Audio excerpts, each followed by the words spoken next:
What's happening, everyone? What's up, guys? Time for malt review, Irish whiskey. Irish malt review. Now, Half malt. We have, how many Irish whiskey reviews have we done?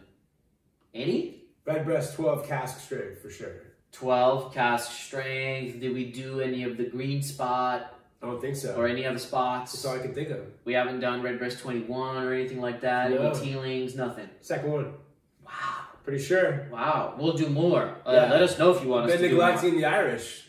Yeah. Yeah, Irish make some bomb fruity whiskey. Yes, sir. But here it is, Redbreast 27. So I guess we don't do very many, but we're bringing you the top of the line of perhaps the biggest name in Irish.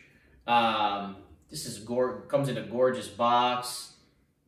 There's the bottle, bottled at 54.6% ABV, I believe. That is awesome. For a range bottling, that is awesome. Let me make sure. 54.6% ABV. That's amazing.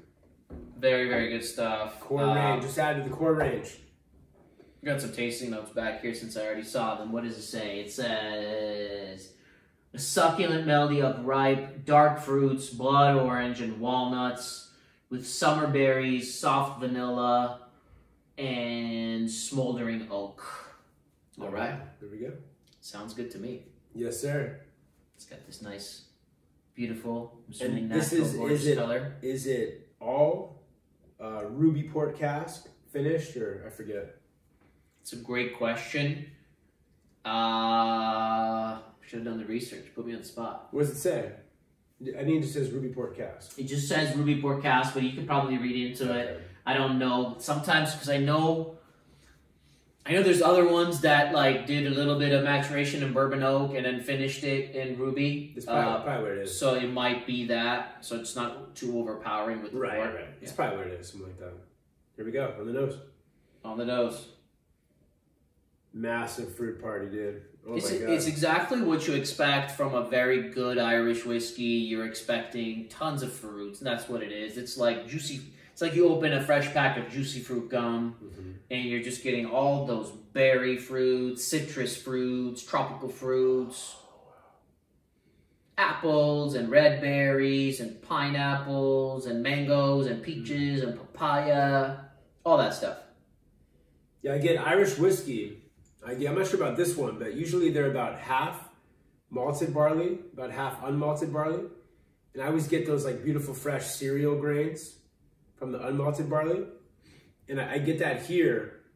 And I get a lot of tropical fruits, but I do definitely get the ruby port cask influence, like darker, redder, blacker fruits for sure with this than most Irish whiskeys. Just a beautiful vanilla. Yeah. It's like you know those cereal notes. It's like that sweet breakfast cereal. It's creamy, almost like you're having cereal with your milk. Yeah, like fresh oats. Topped with a bunch of red berries. That vanilla and the oak play. You get that age from the 27 years. You definitely get the age, like deep, complex, rich fruits. Whew. That's nice, man.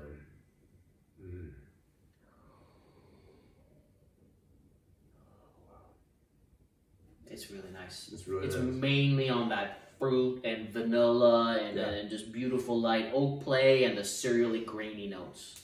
Yeah, tiny bit. I get little touches of like some spice, like some cinnamon, a little bit of nutmeg, clove, wood spice, but mainly on the foreground is massive fruit party all day.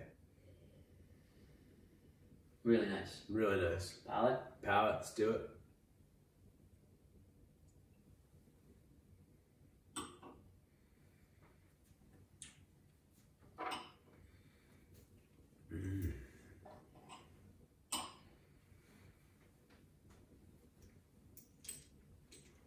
Oh my God. Ruby port, man. Coming through like crazy. Wow. Chocolate. Chocolate, walnut, nuts with all those fruits. Dark. The fruits are much darker and redder and blacker on the palate than the nose, for sure. The port dominates on the palate. It's not a heavy port though, but it's more like those port sweet flavors. the red berries, like blackberries and raspberries, and even some blueberries coming through. Oh yeah, that's nice. Some orange oils, like the oils from the orange skin. Yeah, you squeeze that rind like an old fashioned. A lot of vanilla concentrate, some really good high-end quality, like bourbon vanilla. Yeah. And still those fresh like cereal grains, like fresh oats, fresh barley, fresh grains. The oils from the grain. Yes. Coming through. And very nice. Part of me doesn't want to say this, and part of me kind of feels like I have to, because it's so faint. It's so 0.1% of what's going on. Not 1%, 0.1%. But it's something that I do get from Irish whiskey. And let me know if you guys ever experienced this in Irish whiskey. I think it's a me thing, so I think I'm kind of alone in this. But I tend to get this faint hint of nail polish remover in Irish whiskeys. Acetone. Yes, but it's almost like my wife has a nail polish remover out and she's doing her nails, and I'm like in the kitchen and she's in the living room, and so I can just touch of smell of it. Got it. And I can't. It's weird. I get it a little bit on the palate. I don't really get it on the nose. It's a touch of it. Got it. And it's different. I only get this kind of nail polish remover kind of scent in Irish whiskey, and I've even gotten it when I had like a 24-year-old Teeling, and even in this 27-year-old Redbreast.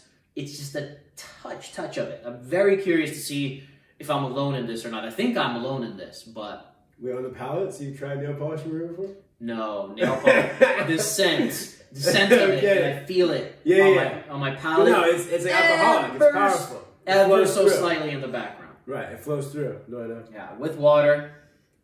But you are in general, like you're always the most sensitive to like the bad sulfur and all that, anything bad. And again, it is so tiny where it's like in my mind, I'm like, do I even bring it up? But I do. I'm trying to find something perhaps negative to say, and it's like a 0.1% of a thing. Sure. Especially in this one, it's just done so freaking well. No, absolutely. Oh, we didn't mention, just to mention, Redbreast single pot still Irish whiskey.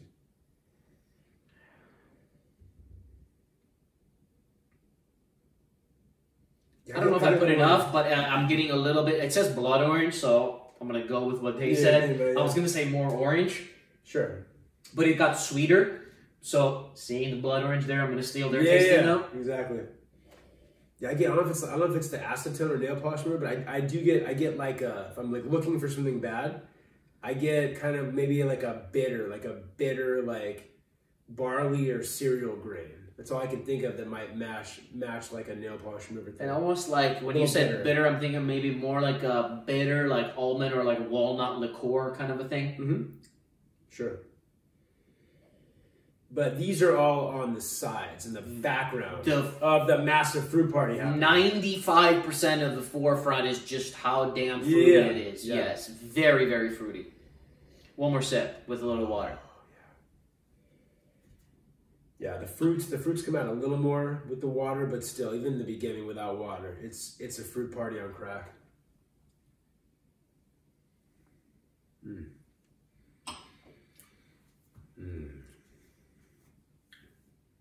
Juicy fruit, man.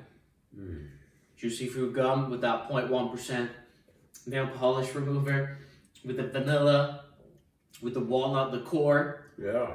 With the orange oil. The walnut thing's coming out like crazy. Yeah. And yeah, orange vanilla cream.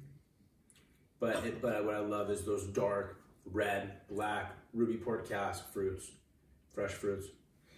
The ABV is awesome. This is really good whiskey. The finish is long, it's lingering, it's cloying, it's fruity. It's got vanilla. Fresh. Yeah. Oh, wow. Almonds and walnut liqueur. Yeah. Bitter orange peel on the finish. Bitter chocolate on the finish. Totally. Just really, really good. Lingering. A very solid whiskey. It hits that perfect point of 90 for me. I'm wavering. I'm right there. I'm close. I'm like 89, 90, the next level. I haven't had it that much. I've had it like 3 times. I'm gonna go 89.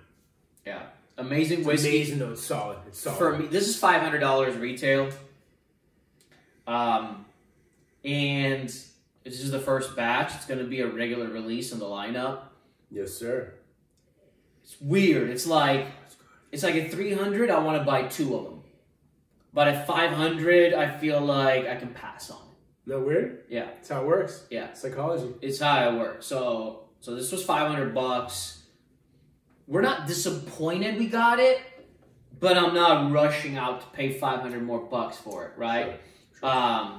So it's kind of tricky. It's like if you're really into Irish whiskey and you really enjoy the Redbreast lineup, it is easily the best one. It murders all of them. It's really, really good. It's really, really, really good. But it's $500. I think rightfully so. Look at the ABV, look at the age, look at the quality, look at the presentation. Mm-hmm. It's fair. It's fair. It is what it is. It's fair.